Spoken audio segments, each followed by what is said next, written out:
Friends, hi children's. అందరూ ఎలా ఉన్నారు? నేనైతే చాలా బాగున్నాను. మీరు కూడా బాగుండాలని మనస్ఫూర్తిగా కోరుకుంటున్నాను. సర్వేజన సుఖిన భవంతు. మరి స్టోరీ టైం కదా, చక్కగా నేనైతే ఇంకొక కథతో మీ ముందుకు వచ్చేసాను. మీతో పాటు కథని తెలుసుకోవటానికి చాలా సంతోషంగా ఉన్నాను, తెలుసుకోవాలని ఆతృతగా ఉన్నాను. మరి మీకు ఎలా అనిపిస్తుంది? మరి ఆలస్యం చేయకుండా కథలోకి వెళ్ళిపోదామా? కథలోకి వెళ్ళిపోయే ముందు ఎవరైనా మొట్టమొదటిసారిగా మన ఛానల్ చూస్తూ ఉంటే తప్పకుండా లైక్ చేయండి, షేర్ చేయండి, సబ్స్క్రైబ్ చేయండి. తద్వారా కథలు అనేవి ఎక్కువ మందికి రీచ్ అయ్యే అవకాశం ఉంది. ఇంకా మంచి మంచి కథలతో నేను మీ ముందుకు రావడానికి ప్రయత్నిస్తాను. మరి ఇక ఆలస్యం చేయకుండా కథలోకి వెళ్ళిపోదామా?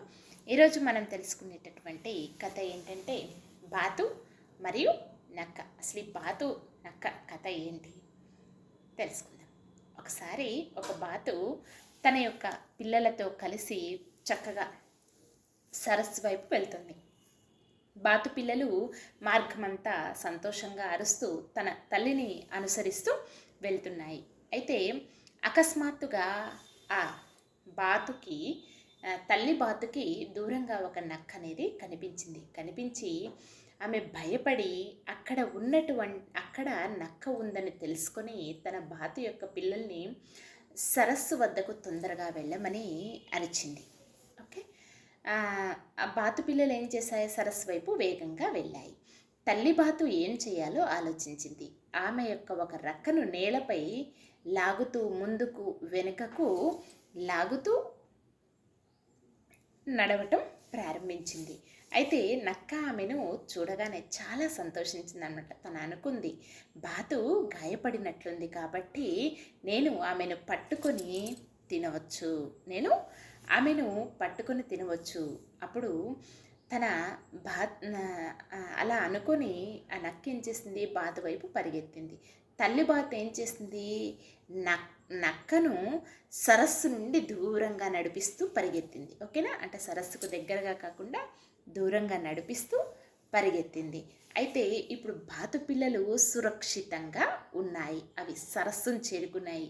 అప్పుడు ఆ తల్లి బాతు ఆగి కొంచెం ఊపిరి పీల్చుకొని నక్క తన దగ్గరికి రాగానే నక్క ఆ తల్లి బాతు దగ్గరికి రాగానే ఏం చేస్తుందంటే వేగంగా తన యొక్క రెక్కలను విప్పి ఎగిరిపోయి చివరికి ఆమె సరస్సు మధ్యలో దిగిందనమాట. ఎగిరిపోయి ఖచ్చితంగా సరస్సు మధ్యలో దిగిపోయింది తల్లి బాతు. ఇప్పుడు తల్లి బాతు చక్కగా పిల్ల బాతులను చేరుకుంది. నక్క ఆశ్చర్యంగా అలానే వాటిని చూస్తూ ఉండిపోయింది. ఓకేనా? మరి ఇందులో నీతి ఏంటి? తల్లులందరూ కూడా ముందు తమ పిల్లల కోసం త్యాగం చేస్తారు కదా, అవునా కదా? ఏ సార్ నువ్వు చెప్పండి. తల్లులందరూ పిల్లల కోసమే త్యాగం చేస్తారు, అవునా?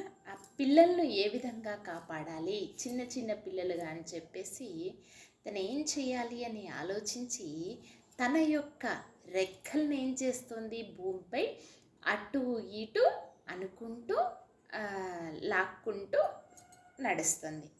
అది గమనించినటువంటి నక్క, అరే ఈ బాతుకేదో దెబ్బ తగిలినట్లుంది, చక్కగా నేను దాన్ని తినేయచ్చు అని ప్లాన్ వేసి ఆ బాతు వైపు వెళ్ళటం నక్క ప్రారంభించింది. ఓకేనా? తల్లి బాతు వైపు. అయితే ఇదేం చేసింది? తల్లి బాతు ఆ సరస్సుకి దూరంగా వెళ్ళిపోయింది.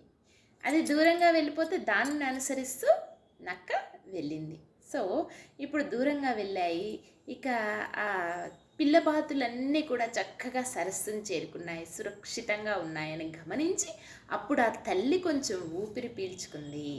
నక్క దగ్గరకు వచ్చేసరికి ఏం చేసింది? తన యొక్క రెక్కలనన్నీ విప్పి ఎగిరి సరస్సు యొక్క మధ్యలో దిగింది. సో తన పిల్లలతో తను సురక్షితంగా ఉందన్నమాట.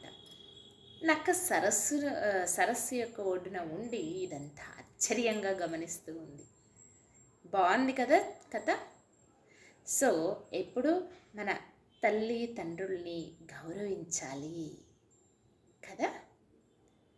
ఓకేనా my dear friends and childrens? పెద్దలైతే కనుక ఈ కథని చక్కగా పిల్లలకి చెప్పండి.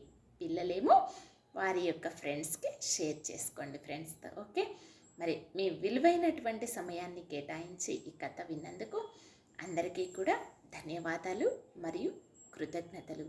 తల్లిదండ్రుల త్యాగాన్ని మనం ఎప్పుడూ కూడా గుర్తుంచుకోవాలి. ఏ స్థాయిలో ఉన్నా, ఎంత పెద్ద స్థాయిలో ఉన్నా, ఎంత ఎత్తుకు ఎదిగినా వారిని మనం గుర్తుంచుకోవాలా.